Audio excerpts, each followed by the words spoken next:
በአሁኑ ወቅት በዓለም አቀፍ ደረጃ በሴቶች ላይ የሚታየው ጭንቀት ወይም አንዛይቲ እና ዲፕሬሽን በከፍተኛ ሁኔታ እየጨመረ መጥቷል። የዚህንም ምክንያት የስነ ልቦና ባለሙያዎች እንደገለጹት ከሆነ ሴቶች በአሁኑ ወቅት ፍጹም ሆነው ለመታየት ካላቸው ጽኑ ፍላጎት የተነሳ እንደሆነ ተናግረዋል። ታዲያ ፍጹም ባልሆነች ዓለም ውስጥ በሚያዩትና በሚሰሙት ነገር ተታለው ፍጹም ለመሆን መሞከር ደግሞ ሞኝነት ነው። ታዲያ ሞኝ ሴት የምንላት ሴት ምን አይነት ሴት ናት? በእኛ ዘመን ላይ ከመቼውም ጊዜ በተሻለ ለሴት ልጅ ብዙ እድልና መብት እየተሰጠ ይገኛል። ታዲያ ይህንን እድል እየመረመሩ ከቁጥጥር ሳይወጣ እንዴት መጠቀም እንዳለባቸው የሚያውቁ ብዙ በሳልና ብልህ ልባም ሴቶች እንዳሉ ሁሉ በዚህ ዘመን ላይ ዘመኑ ያመጣላትን እድልና ጊዜው የሚሰጣትን መብት እንዴት መጠቀም እንዳለባት የማታውቅን ሴት ደግሞ ሞኝ ሴት እንላታለን ማለት ነው። ታዲያ ዛሬ የምናወራው አውቀውና ፈልገው ጋጠ ወጥ ስለሆኑት ሴቶች ሳይሆን ልባም ሴት የሆነች መስሏት፣ ብልህ የሆነች መስሏት፣ ዘመናዊ ሴት የሆነች መስሏት በሞኝነት ከጋጠ ወጥ ተርታ ስለተሰለፈችዋ ሴት ነው። የሞኝ ሰው ትልቁ ችግር ሞኝ መሆኑን ሰዎች እንጂ እርሷ አለማወቁ ነው ይባላል። ታዲያ ይህች ሴት ምንም ያህል ፍላጎቷ ቤተሰብ የሚኮራባት፣ ባሏ የሚተማመንባት፣ ለማህበረሰብና ለትውልድ ተምሳሌት የምትሆን ልባም ሴት መሆን ቢሆንም ተግባሮቿ ግን ይህንን አይናገርም። ታዲያ ዛሬ ይህች ሴት የምታደርጋቸውን 10 የሞኝ ሴት መገለጫ የሆኑትን ባህሪያት እነግራችኋለሁ። ራሳችሁን ካገኛችሁና ባለማወቅ ከሆነ እዚህ ተግባር ላይ የምትገኙት ራሳችሁን ለመለወጥና አስተሳሰባችሁን ለማስተካከል ይረዳችኋል። ቪዲዮውን እስከ መጨረሻ መመልከት ሙሉ የሆነ ዕውቀትን ይሰጣችኋል። መልካም ልብ ካላችሁ ቪዲዮውን ላይክ በማድረግ ይጀምሩ። ለዚህ የቁም ነገር ቻናል አዲስ ከሆናችሁ ደግሞ ሰብስክራይብ በማድረግ ቤተሰባችን ይሁኑ።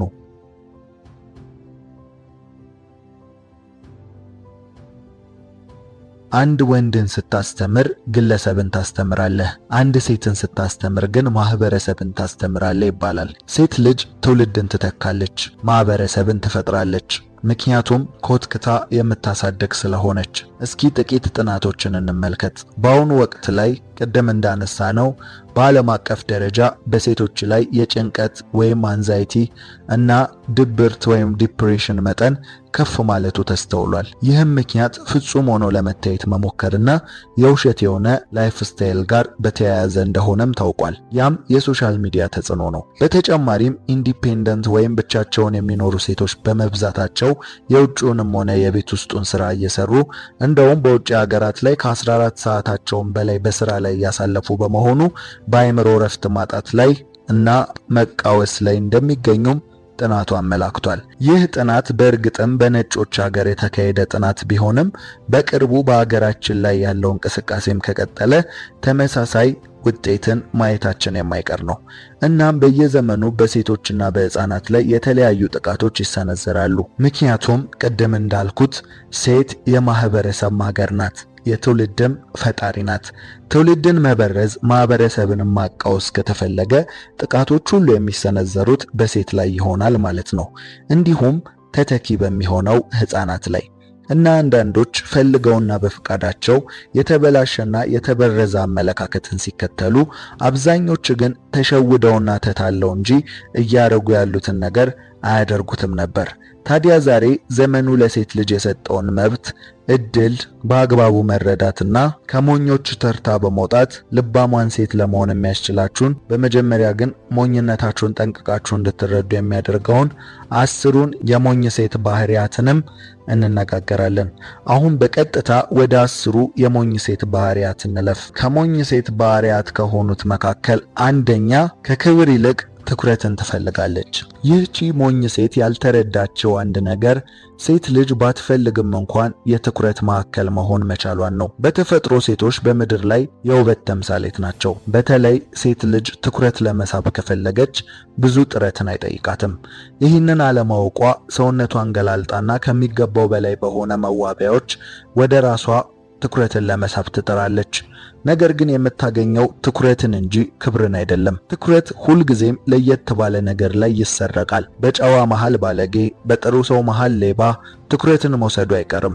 ባጭሩ ለትኩረት እረፍት የለሽ መሆን፣ አይን አውጣ መሆን፣ እንደፈለኩ እኔ ከተመቸኝ በማለት ለማህበረሰብም ሆነ ለቤተሰብ አስነዋሪ ነገርን ማድረግ፣ እነዚህን ሁሉ ማድረግ ትኩረትን ይስባሉ። ነገር ግን በዚህ ክብርን አታገኝም።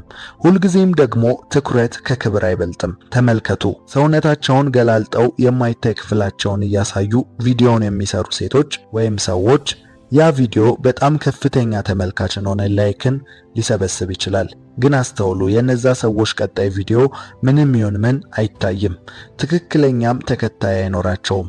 ያ ሁሉ ላይክና እይታ ላሳየችው የማይገባ ክፍል የተከፈላት ደሞዝ ነው። ይህ በዘመናዊ መንገድ ራስን መሸጥ ማለት ነው። እነዚህ ሰዎች ለቁም ነገር አይፈለጉም፣ ክብር የላቸውም። ታዲያ ይህቺ ሞኝ ሴት ይህንን መንገድ የምትከተል ናት። ክብርን ከምታገኝ ይልቅ ትኩረትን ወደምትሰበስብበት ታደላለች። የሴት ልጅ ክብር ያለው በእናትነቷ ውስጥ ነው፣ በልባም ሴትነቷ ውስጥ ነው፣ በመልካም ረዳትነቷ ውስጥ ነው።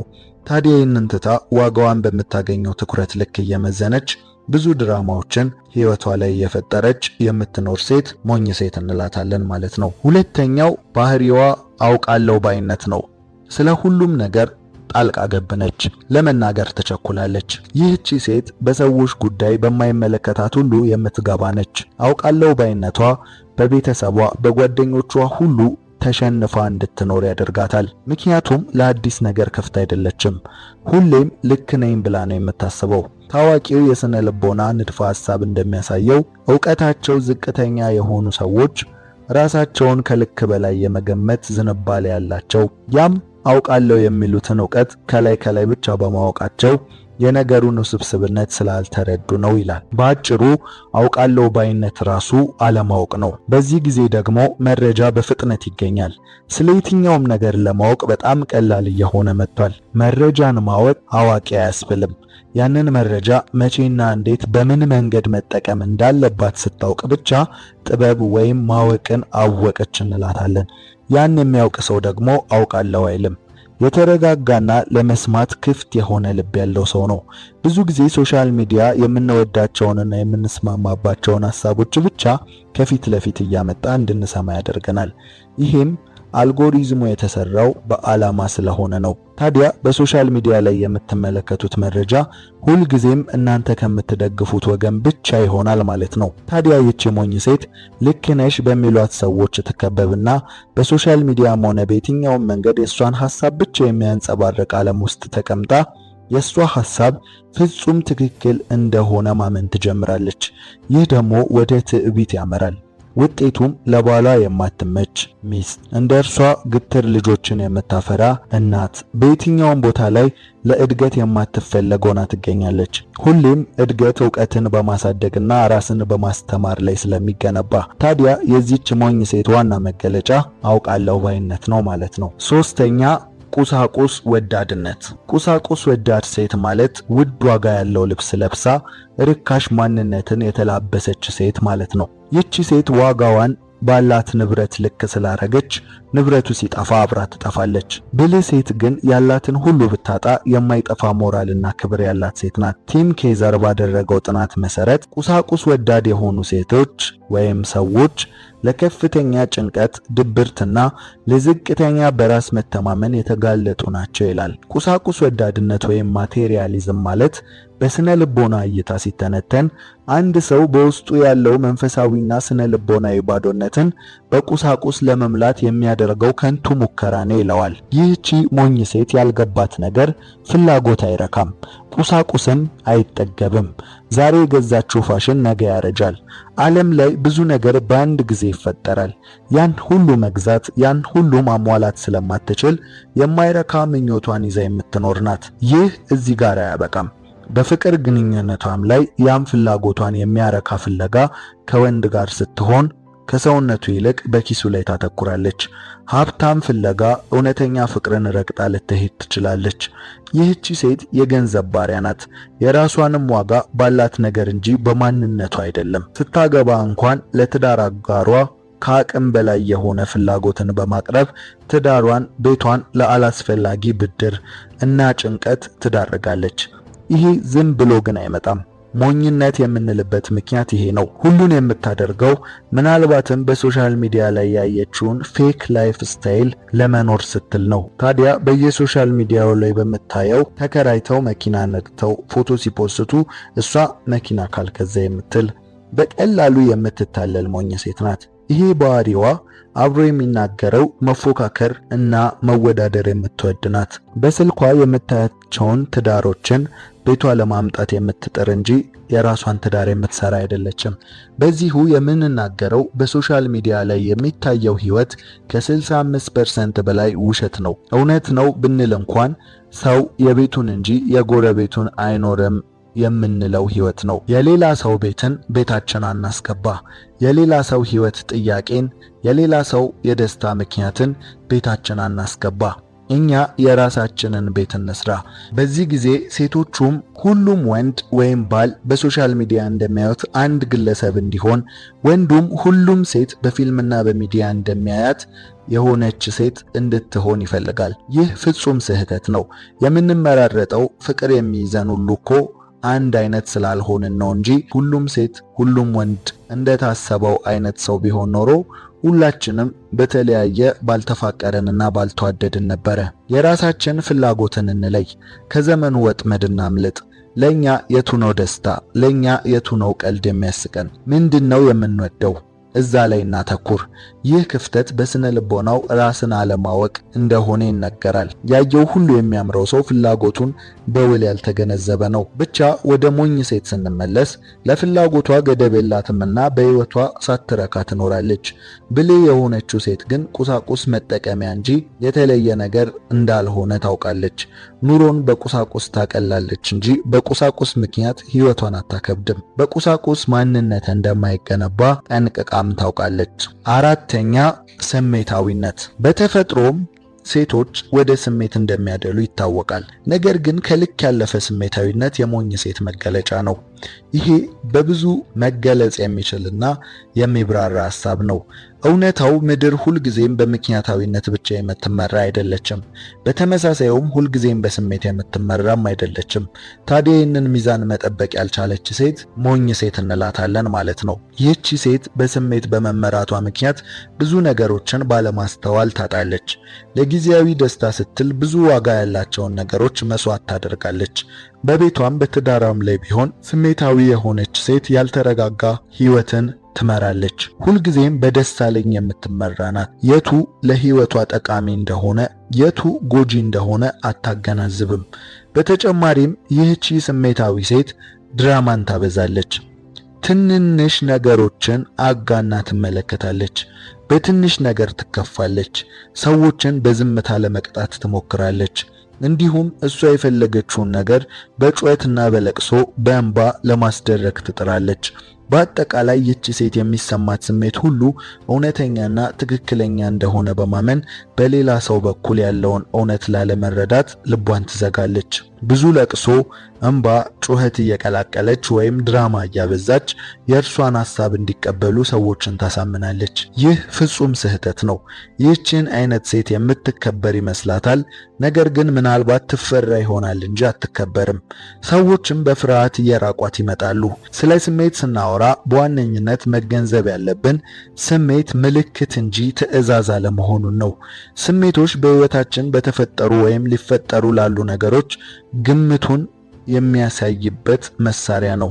ያ ማለት አንድ ጫካ ስር ስትሄዱ እንስሳ መጣም አልመጣም የፍርሃት ስሜት ይሰማቸዋል። ያም አደጋ እንዳለ እየገመተ ያለ የሰውነታችሁ ክፍል ነው። እንዲሁም ስንከፋ፣ ስናዝን በተፈጠሩ ነገሮች ላይም ምን እንደተፈጠረ የሚያገናዝበን ኃይል ነው። ይህ ምልክት ግን ትዕዛዝ አይደለም። ደበራችሁ ማለት አትስሩ ማለት አይደለም። ፈራችሁ ማለት አታድርጉ ማለት አይደለም። ስሜት የጤነኝነት ምልክት ነው። ነገር ግን ሰው ለስሜቱ ባሪያ ሊሆን አይገባውም። ስሜታችሁን ወቁ፣ ተረዱ፣ ምክንያቱን ፈልጉ፣ ከዛ እንደ ባለ አእምሮ ወስኑ እንጂ በስሜት አትመሩ።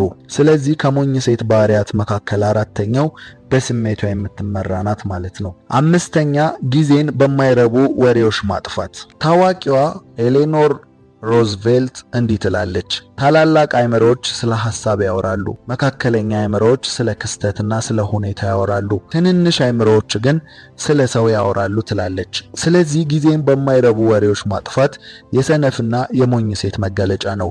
ይህቺ ሞኝ ሴት ብዙ ጊዜዋን ማን ምን አለ፣ ማንስ ምን ለበሰ፣ ማን ከማን ጋር ተጣላ በሚል ወሬ ታጠፋዋለች። ሌላው ሰው ህይወቱን ሲኖር እርሷ ግን ስለ ሌላው በማውራት የራሷን ህይወት ባዶ ታደርጋለች። በዚህ ዘመን ደግሞ ሐሜት ቡና አፍልቶ ተጠራርቶ እንደሆነ የምታስቡ ከሆነ ተሳስታችኋል። በዚህ ጊዜ ዋነኛው የሐሜት ምንጭ ሶሻል ሚዲያ ሆኗል። ታዲያ ይህች ሴት ስክሮል እያደረገች እንትና ለእንትና ምን አላት፣ በዚህ ሳምንት ማን ምን አደረገ የሚለውን እየሰማች ፕሮፌሽናልና ኢንተርናሽናል ሐሜተኛ ሆና ቀኗን ታሳልፋለች። እዚህ ጋር ከሞኝ ሴትም አለፍ ብለን እስቲ እናውራ። እስቲ መንገድ ስትሄዱ ባስ ውስጥ፣ ታክሲ ውስጥ አስተውላችኋል? ብዙ ሰው ስልኩ ላይ ፍዝዝ ብሎ ስክሮል እያደረገ ትመለከታላችሁ። ምናልባትም እናንተም እንደዛ ታደርጉ ይሆናል። ነገር ግን ዛሬ አንድ እውነት ልንገራችሁ። ኤለን መስክ በኢንተርቪው ላይ በምድር ላይ ሰዎች ከፈጠሯቸው ፈጠራዎች አደገኛውና ሰዎችን የሚጎዳው ነገር ምንድነው ትላለህ ተብሎ ተጠይቆም ነበር። ታዲያ የመለሰው አጭር ቪዲዮዎች በማለት ነበር። አስቡት፣ የሰው ልጅ ታንክን፣ የጦር መሳሪያንና ኒውክሌርን፣ መርዝን ብቻ ብዙ አስከፊ ነገሮችን ፈጥሯል። ኤለን መስክ እነዚህን ሳያውቅ አይደለም ይህንን መልስ የመለሰው እኮ። ግን እነዚህ ሁሉ ከሾርት ቪዲዮ ያህል ተጽዕኖ የላቸውም በማለት ግን አንድ ፍንጭን ሊጠቁመን ሞክሯል። እና እባካችሁ አእምሮአችሁን ቀስ በቀስ እየገደላችሁት ነው። ከአጫጭር ቪዲዮ ራሳችሁን ጠብቁ። ከጫትና ሲጋራ ባልተናነሰ ምናልባትም በበለጠ ጉዳትም ያለው ሱስም መሆን የሚችል ነገር ነው። በፍጥነት ራሳችሁን አድኑ። አሁን ወደ ሞኟ ሴት ስንመለስ ባጭሩ ህይወቷን ሁሉ ስለ ሰዎች በማሰብና በማውራት ጊዜዋን ታጠፋለች። ይህችን ሴት ሞኝ ሴት እንላታለን። ስድስተኛ ራሷን ከመጠን ባለፈ ዝቅ አድርጋ የምትመለከት ናት። ይሄም አንዱ የሞኝ ሴት መገለጫ ነው። ራሷን መካብም ሆነ ከሰው በላይ አድርጎ መመልከት ሞኝነት ሲሆን ከመጠን ባለፈም ራስን ዝቅ ማድረግም የሞኝ ሴት መገለጫ ነው። ዋናው ነገር ሚዛንን መጠበቅ ነው። ታዲያ ይህች ሴት ለራሷ ባላት የወረደ አመለካከት ምክንያት ሁልጊዜም የሰው ጥገኛ ትሆናለች። ያም ማለት ልክ መሆኗን ለማወቅ፣ የለበሰችው እንደሚያምር ለማወቅ፣ ለሁሉም ነገር የሰዎችን ይሁንታ የምትፈልግ ናት። በራስ መተማመን የላትም። የራሷን ነገር ማድረግ፣ መከወን፣ ማቋቋም አትችልም።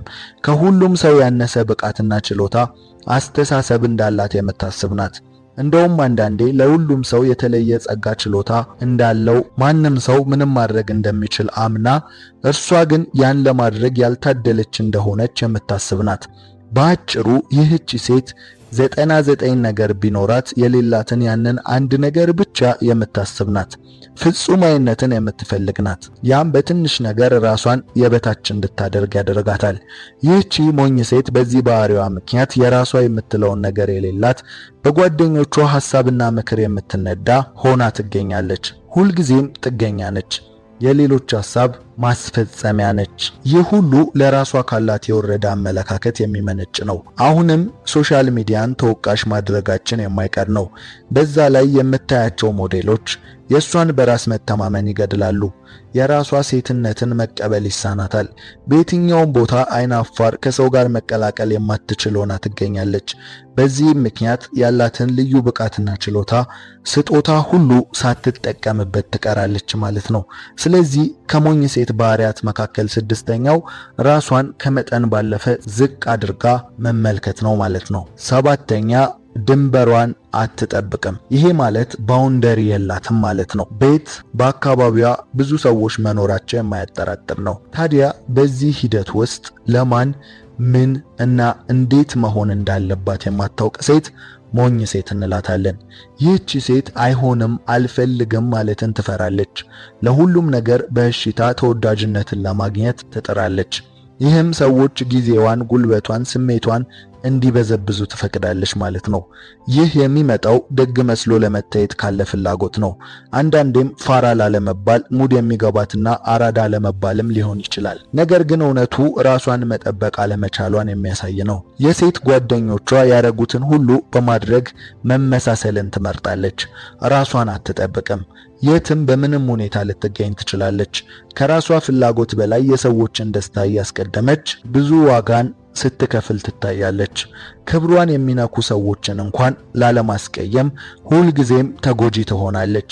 ድንበሯን የማትጠብቅ ሴት የማህበረሰብ አስተያየት የሚነዳት ናት። አታገቢም፣ አትወልጂም፣ እንዲያቶኝም በሚል ሐሳቦች የምትነዳ የሴት ጓደኞቿ ለጥቅማቸው የሚጠቀሙባት፣ ወንዶች አቅልለው የሚመለከቷት፣ የራሷ ፍላጎት የሌላት ተራ ሴት የምትሆን ናት።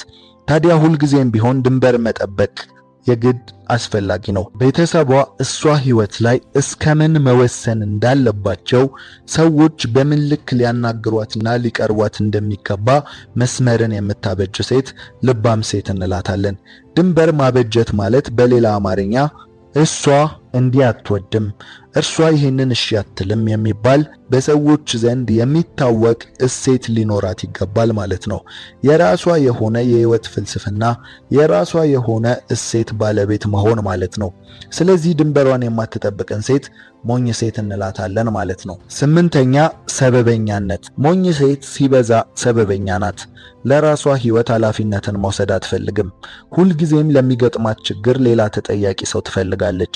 ቤተሰቤ ስላላስተማረኝ፣ ጓደኛ ስለሌለኝ፣ በፍቅር ህይወቷ የጎዳት ወንድ እንዳለ ወይም መንግስት ስላልተረዳኝ፣ ኢትዮጵያ ስለተወለድኩ ብቻ መሆን የምትፈልገውን መሆን ያልቻለችው ሁልጊዜም በሌሎች ጥፋት እንደሆነ የምትናገር ሴት ናት። ይህች ሴት በትዳር ውስጥም ብትሆን አብራ ተስማምታ በወሰነችውና ባደረገችው ነገር ውጤቱ መጥፎ ከሆነ በትዳር አጋሯ ላይ እያሳበበች ስትወቅስ የምትኖር ናት። ከዚህች ሴት ጋር ነገሮችን አብሮ ማድረግ፣ አብሮ መወሰን ያስፈራል። ምክንያቱም ትርፍ ከሆነ ብቻ ነው የምትጋራው። ኪሳራው ሲገጥማት በአጋር ላይ ወይም በሌሎች ላይ ጣቷን የምትጠቆም ናት። ሲበዛ አስታሙኝ፣ ተንከባከቡኝ የምትል እንደ እንቁላል መያዝ የምትፈልግ ናት። ህይወት ለማንም አልጋ ባልጋ ለማንም ምቹ አይደለም።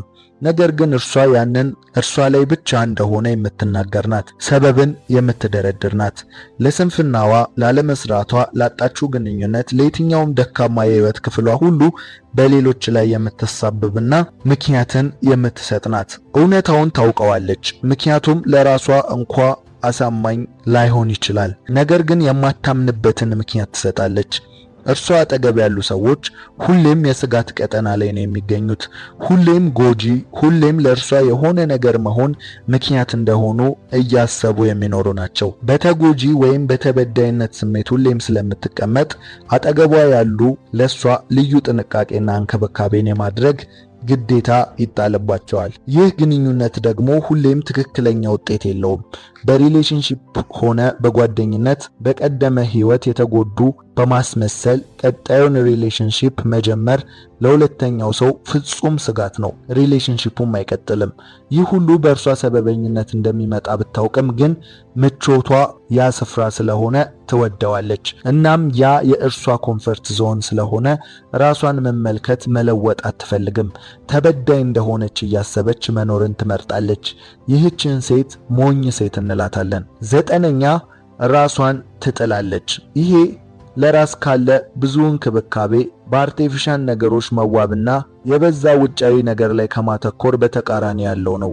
ሁለቱም ሞኝነት ነው። ለውጫዊ ውበት ታላቅ ትኩረት መስጠት ሞኝነት እንደሆነ ሁሉ ራሷን መጣል፣ ለራሷ ምንም አይነት ግድ የሌለው ሰው መሆንም በተመሳሳይ ሞኝነት ነው። የእሷን መዋብ ማማር ቤቷን እንደሚሰራ መረዳት ይኖርባታል። ይህቺ ራሷን የምትጥል ሴት ሴትነቷን በአግባብ ያልተረዳች ሰው ናት። የምትዝረከረክ ባላት ነገር አበቃቅቶ ያላትን ነገር ተጠቅመው ከመዋብ ይልቅ በስንፍና ሴትነቷን የምታጣ ሴት ናት። ለሴት ልጅ ሰውነቷ ውበቷ አንድ ትልቅ ሀብቷ ነው። ቤቷን፣ ቤተሰቧን፣ ልጆቿን ደስተኛ ከሚያደርግ ነገር አንዱ የእርሷ መዋብና ንጽህናዋን መጠበቅ ነው። ወንድ ልጅ ለቤቱ የተስተካከለ ሰውነት፣ ጉልበትና ጥንካሬ እንደሚያስፈልገው ሁሉ እርሷ በተቃራኒው የእርሷ ሚና ለቤቱ ውበት፣ ድምቀት መሆን ነው። አንዳንድ ጊዜ ሴቶች ቤታቸውን አስውበው አስጊጠው እነርሱ ግን በማይረባና ክብራቸውን በማይመጥን መልኩ ባላቸውን ሲያስተናግዱ እንመለከታለን። ይህ ፍጹም ስህተት ነው። ሁሉም ነገር ከመጠን ሲያልፍ መስመር ይስታል። ራሷን ከመጠን በላይ አስውባ ለቤቷ ነገር ግድ የሌላት ሴት ልክ እንዳልሆነችው ሁሉ ቤቷን ከመጠን በላይ አስውባ ለራሷ ግድ የሌላት ሴትም በተመሳሳይ ልክ አይደለችም። ቤቷንም ሆነ ራሷን የምትጠብቅና ሚዛኑን የምትጠብቅ ሴት ልባም ሴት እንላታለን። ታዲያ ከሞኝ ሴት ባህሪያት ውስጥ ራሷን የምትጥል ሴት አንዱ ባህሪ እንደሆነ በደንብ ልብ ልንለው ይገባል። ውስጣዊ ውበት እንዳለ ሆኖ ሴት ግን ለምድር ውበትን ትለግስ ዘንድ ተፈጥራለች። የውበት ተምሳሌት ናት። ስለዚህ ራሷን መጣሏ ቀጥሎ ብዙ ነገርን ወደሷ ይጎትታል። በራስ መተማመኗን ይገድላል። ከጓደኞቿ እንዳነሰች ይሰማታል። ግን ለራሷ የውሸት ምክንያትን ትሰጣለች። ለቤቴ ብዬ ለልጆቼ ብዬ ራሴን ጣልኩ እያለች ታወራለች። ይህ ውሸት ነው። እኛ አሁን ራስን ስለመጠበቅ ስናወራ አግባብን ያለፈ ኢኮኖሚን የሚያናጋ እያለን ሳይሆን ያላትን ነገር በንጽህና መያዝና ራሷን በአቅም ልክ ስለመንከባከብ ነው። ትክክለኛው መንገድ ያ ነው። ስለዚህ ራሷን የምትጥል ሴት ሞኝ ሴት እንላታለን ማለት ነው። 10ኛ ከሞኝ ሴት ባህሪያት መካከል 10ኛው በኢጎ የተሞላች ሴት ናት። ይህ የመጨረሻው ነጥብ ነው። በመጀመሪያ ኢጎ ምንድን ነው? ከፍተኛ የሆነ የራስ ኩራት ወይም በሌላ አማርኛ ትዕቢት የምንለው ነው። ታዲያ ይህ ኢጎ በሴት ላይ በአሁኑ ጊዜ ላይ በይበልጥ ሲንጸባረቅ እንመለከታለን። የሴትን ኢጎ የሚቀሰቅሱ ብዙ ትምህርቶች እየተነገሩ ይገኛሉ። ለምሳሌ የሴት ልጅ ኢንዲፔንደንት መሆን ወይም ጥገኛ አለመሆን በስፋት እየተሰበከ ነው። ስራ መስራት፣ ራሷን ማስተዳደር፣ ራስን በራስ ገዝ መሆን ለሴት ተደጋግሞ እየተነገረ ኢጎዋን ወይም ትዕቢቷን ያነሳሳሉ። የሰው ልጅ ሁሉ መጠነኛ ኢጎ አለው።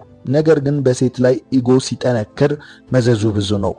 ራስ በራስ ገዝ መሆኗን ስታምን እንዲሁም ወንድ ለእርሷ ያለውን ጥቅም ገድላ ከወንድ ልታገኝ የሚገቡ የነበሩ ነገሮችን ለምሳሌ ፕሮቫይድ ማድረግ፣ ለራሷ በራሷ ፕሮቫይድ በማድረግ ራሷን የሚያስፈልጋትን በማሟላት ራሷን በራሷ በመጠበቅ ማለትም ከወንድ ታገኝ የነበረውን ፕሮቴክሽን አስወግዳ በአሁኑ ዘመን በሰላማዊ ሰፈር በመኖር የመንግስትን ጥበቃ በማግኘት ራሷን በራሷ እየመራች መጓዝን ስትመርጥ በኢጎ የተሞላች ሴት ወደ መሆን ታድጋለች። በጣም የጠነከረ ለመሰበር ቅርብ ነው እንደሚባለው የሞላች የመሰላት ክፍተት ሁሉ እንዳልሞላችው ከትክክለኛው የህይወት ደስታ እንደጎደለች ወንድ ጥቅሙ ያ እርሷ ያሰበችው ብቻ እንዳልነበረ የተረዳች ቀን ሁሉ ነገሯን ትጥላለች። የዚህ ዘመን ትልቁ ውሸት ለወንድም ሆነ ለሴት እየተነገረ ያለው አስፈላጊነት ነው። ለወንድ ሴት ለምግብ ማብሰል፣ ለቤት ንጽህናና ለአንዳንድ ጥቂት ነገሮች ብቻ እንደሆነ ተነግሮት እነዚህን ከሆነማ ብሎ ብቻውን የሚኖር ወንድ እየተበራከተ መጥቷል። ሴትም በተመሳሳይ እየተነገራት ያለው ራሷን በራሷ ገዝ እያደረገች የወንድን አስፈላጊነት እንድታስወግድ የሚያደርግን የወንድ ጥቅም ነው እየተነገራት ያለው። አሁን በጥናት እንደተመለከትነው በነጮች ሀገር ከተገኘው ወይም ከተገበሩት ሀገራት ውስጥ እንዳነበብነው ለድብርትና ለአንዛይቲ ራስን ለማጥፋት የህይወት ትርጉምን የማጣት ዋነኛ ምክንያት ሆነው የተገኘው ይህ ወንድም ስለ ሴት ሴትም ስለ ወንድ ያለው አመለካከት ነው። ፈጣሪ ወንድንና ሴትን በጋራ እንዲኖሩ ሲናገር በመካከላቸው ከጥቅመኝነት ያለፈ ከመሰጣጣት ያለፈ በመሃላቸው የሚሞሉት ትልቅ ክፍተትና እንዲሁም በእነርሱ ስለሚቀጥል ትውልድን ተመልክቶ ነው። ስለዚህ ይህ ስብከት በአሁኑ ጊዜ ሴት ትዳርን ብትመርጥ እንኳን በፍቃዷ ስለሆነ አማራጭ መፍታትን አማራጭ ራሷን ችላ ሲንግል ማም መሆንን ስለምታስብ በኢጎ የተሞላች የማትለሰልስ ጠንካራና በትዕቢት የተወጠረች ትሆናለች። ይህች ሴት ሞኝ ናት። ትከሻ በመለካካት ጥገኛ አይደለውም ለማለት በምትፈጥረው ድራማ የምትመራው ህይወት ከትክክለኛ የህይወት ደስታና ዓላማ አጉድሎ ትክክለኛ ቤተሰብን እንዳትመሰርት ያደርጋታል። ስለዚህ በዋነኝነት ሴት ልጅ በኢጎ ስትሞላና ስትጠነክር ራሷን አቅሟን የተረዳች ሲመስላት ሰላም ለሌለው ቤተሰብ ትዳረጋለች። በሞኝነቷም ብዙ ዋጋን ትከፍላለች። በቅዱሱ መጽሐፍ እንደተነገረን ሴት ዝግ ስትል ለባሏ ስትመራ እንዲሁም የሴትነት ክብርን ጠብቃ ብዙ ፍቅርንና እንክብካቤን ሲሰጣት ስትለሰልስ ትክክለኛ ሴትነቷን እንደተረዳች እናውቃለን። ነገር ግን የዘመኑ ትምህርት የሚጠልፋት የፌሚኒዝም አቀንቃኞች የሚነዷት ሴት ተበድላለች። መጽሐፍ ቅዱስ ሆነ ፈጣሪ ሴትን በድሏል፣ የሴት ቅዱስ መጽሐፍ እንጻፍ ብለው የጻፉት ሴትነትን ያቃለሉት የፌሚኒዝም አቀንቃኞችን የምትከተል ከሆነ ይህች ሴት ሞኝ ሴት እንላታለን። ታዲያ ዛሬ የጠቀሰቻቸውን ሳታውቅና ሳታምንበት ማንን እየተከተለች እንዳለ ሳታውቅ በሞኝነት የምታደርግ ሴት ከሆነች ይህን ቪዲዮ ከሰማች በኋላ ትመለሳለች ማለት ነው። ነገር ግን የዘመኑ ትምህርት የሚጠልፋት የፌሚኒዝም አቀንቃኞች የሚነዷት ሴት ሞኝ ሴት እንላታለን። የምትከተላቸውን ሰዎች አታውቅም። ፌሚኒዝም ምን እንደሆነ በግልጽ አታውቅም። ፌሚኒዝም ሴት ተበድላለች፣ መጽሐፍ ቅዱስ ሆነ ፈጣሪ ሴትን በድሏል፣ የሴትን ቅዱስ መጽሐፍ እንጻፍ ብለው የጻፉ ሴትነትን ያቃለሉ የፌሚኒዝም አቀንቃኞችን የምትከተል ከሆነ ይህችን ሴት በግልጽ ሞኝ ሴት እንላታለን። ታዲያ ዛሬ የጠቀስናቸውን ሳታውቅና ሳታምንበት ማንን እየተከተለች እንዳለ ሳታውቅ በሞኝነት የምታደርግ ሴት ከሆንሽ አሁኑኑ ማቆም ራስሽንም ማስተካከል ትችያለሽ። ለዛሬ ያዘጋጀንላችሁ የነበረ ከተመቻችሁ ላይክ፣ ለዚህ የቁም ነገር ቻናል አዲስ ከሆናችሁ ሰብስክራይብ በማድረግ ቤተሰባችን ይሁኑ። እናመሰግናለን።